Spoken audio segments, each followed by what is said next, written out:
Bismillahirrahmanirrahim. Alhamdulillahi rabbil alamin. Wassalatu wassalamu ala asyrafil anbiya'i wal mursalin. Nabiyyina Muhammad wa ala alihi wa sahbihi wa man tabi'ahum bi ihsanin ila yaumiddin, amma ba'd. Alhamdulillah, kita kembali melanjutkan pelajaran kita di dalam membaca kitab Durusul Lughatil Arabiyyah li ghairin natiqina biha yang ditulis oleh Syekh Dr. Profesor Abdurrahim rahimahullahu ta'ala. Kita masih berada di pelajaran yang keempat di kolom ba yang kedua. Kemarin itu kita telah sebutkan beberapa percakapan antara guru dengan Muhammad. Dan masih ada tersisa beberapa kalimat yang belum kita sebutkan. Selanjutnya Al-Mudarris mengatakan, Aina dhahaba, kemana dia pergi? Berarti dhahaba di sini dia sebagai fi'il madi. Fi'il madi mabni 'alal fathi la mahalla lahu minal i'rab. Kenapa bisa kita katakan dia fi'il madi? Sebagaimana kaidah yang sebelumnya kita sebutkan bahwa fi'il madi yang 3 huruf itu timbangannya fathah fathah fathah. Kharaja dhahaba. Dan di sini kita diperkenalkan baru 2 fi'il madi saja, kharaja dengan dhahaba. Jadi dihafalkan baik-baik. Kharaja dhahaba. Kharaja telah keluar, dia telah keluar, dhahaba dia telah pergi. Aina dhahaba, kemana dia pergi? Dhahaba ilal mudiri. Dia telah pergi ke kepala sekolah. Wa aina dhahaba Aliyun, dan kemana Ali itu pergi? Dan kemana Ali telah pergi? Baik. Nah, dhahaba tadi kita akan dikatakan sebagai fi'il madi. Dhahaba fi'il madi. Dan setiap fi'il madi itu butuh terhadap pelaku. Butuh terhadap pelaku. Dan kharaja dhahaba sebelumnya itu telah kita sebutkan bahwa ketika pelaku itu tidak kita dapatkan secara nampak, pelaku tidak kita dapatkan secara zahir, disebutkan secara zahir, maka pelaku dikembalikan kepada isim dhamir. Isim dhamir huwa. Dan pada kalimat ini kita dapatkan pelakunya itu nampak, yaitu Ali. Maka Ali di sini dia dimarfu sebagai fa'il. Dhahaba Aliyun. Pelaku dari pergi di sini Ali. Ali telah pergi. Jadi tidak perlu lagi kita katakan pelakunya adalah dhamir huwa, tapi langsung Ali sebagai fa'il yang marfu. I'rabnya Ali fa'ilun marfu. Dan tanda rafa'nya jelas ya, dhamma yang nampak di akhirnya, karena dia adalah isim mufrad. Wa aina dhahaba Aliyun, dan kemana Ali itu pergi? Fa'ilu Ali sebagai fa'ilun marfu. Dhahaba ilal mirhadi, dia telah pergi. Karena pelakunya lagi tidak disebutkan secara nampak, maka pelakunya dikembalikan kepada dhamir. Wal fa'il, dan dhamirnya adalah dhamir. Paham ya? Dhahaba ilal mirhadi, dia telah pergi ke WC. Al mirhad WC. Selesai dari percakapan Mudarris dan Muhammad. Kita langsung masuk membaca al-kalimatul jadidah, kosakata barunya. Al-madrasatu, sekolah.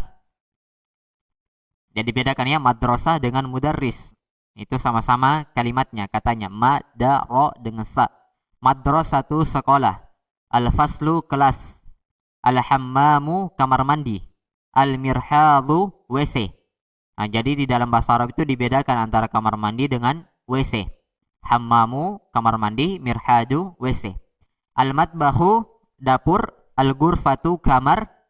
Al-jami'atu, universitas. As-suku, pasar. Al-yabanu, Jepang. As-sinu, Cina. Al-hindu, India. Al-filipinu, Filipina. Al-mudiru, kepala sekolah. Dhahaba, telah pergi. Kharaja, telah keluar. Kemudian kotak di bawahnya fi ala min ila min hurufil jarri, termasuk daripada huruf jar. Jadi fi ala min ila.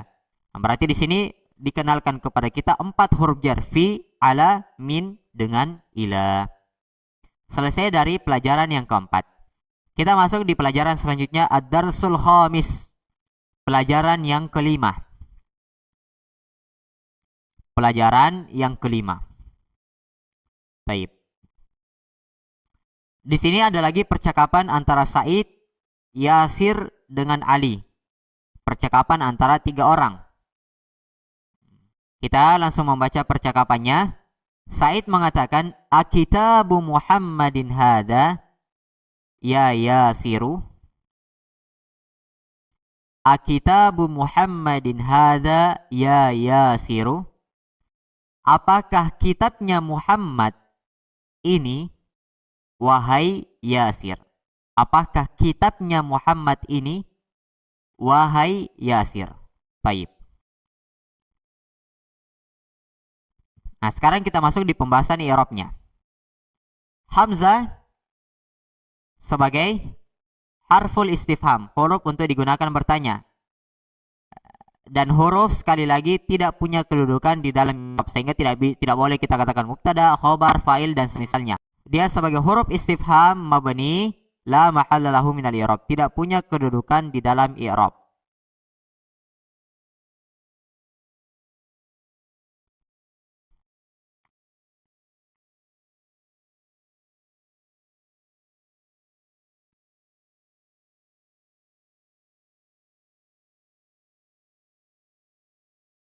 Kemudian kitabu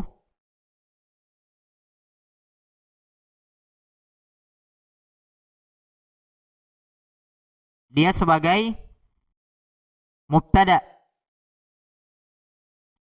Kitabu sebagai mubtada yang marfu'.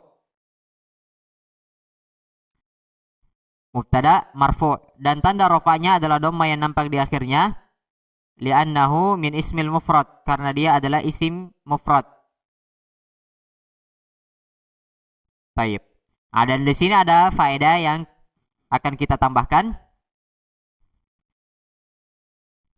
Dia mubtada sekaligus dia juga adalah isim yang disandarkan. Maka kita tambahkan di belakangnya wa huwa mudhafun.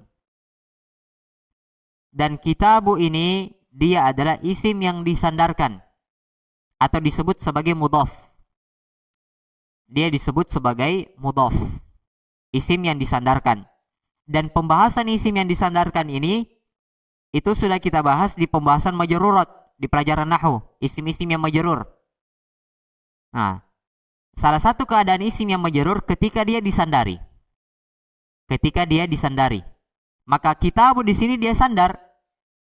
Sandar kemana? Sandar kepada kata setelahnya, yaitu Muhammadin. Nah, makanya terjawab di sini, kenapa Muhammad itu tiba-tiba kasroh, tiba-tiba majrur? Karena dia disandari oleh kitab, bukunya Muhammad. Dan pembahasan mudhaf, isim yang disandari, itu tidak keluar dari 3 makna.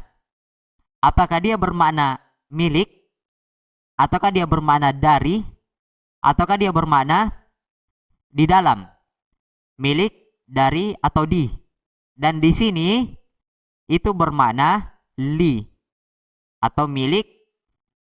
Kita singkat biasanya langsung pakai nya. Bukunya Muhammad. Buku milik Muhammad. Nah, ini mana asalnya buku milik Muhammad. Nah, singkatnya bukunya Muhammad. Bukunya Muhammad. Akitabu Muhammadin hada. Apakah bukunya Muhammad ini, ya Yasiru, wahai Yasir? Berarti Muhammadin langsung kita sebutkan. Muhammadin mudhafun ilaih. Muhammadin mudhafun ilaih. Mudhafun ilaih majrurun, yang majrur. Wa alamatu jarrihi, dan tanda jarnya adalah kasrah yang nampak di akhirnya karena dia adalah isim mufrad. Baik, akitabu Muhammadin hada ya Yasiru.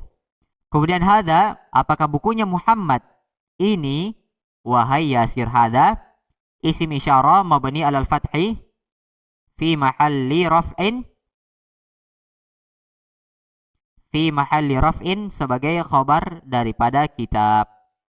Fi mahalli raf'in sebagai khobar. Ya Yasiru, wahai Yasir. Baik. Nah, di sini ada dua faedah lagi di kalimat ini. Yang pertama, bahwa isim mudhaf, isim yang disandarkan, isim yang bersandar itu tidak boleh ditanwin. isim yang bersandar tidak boleh ditanwin. Itu kitabu. Nah, di sini kitabu. Asalnya kan dia boleh ditanwin kitabun. Boleh ditanwin karena dia bukan nama perempuan. Tidak mau bukan nama perempuan sehingga dia boleh ditanwin. Tapi kenapa dia tidak ditanwin di sini? Karena dia isim yang bersandar atau disebut dengan mudhaf.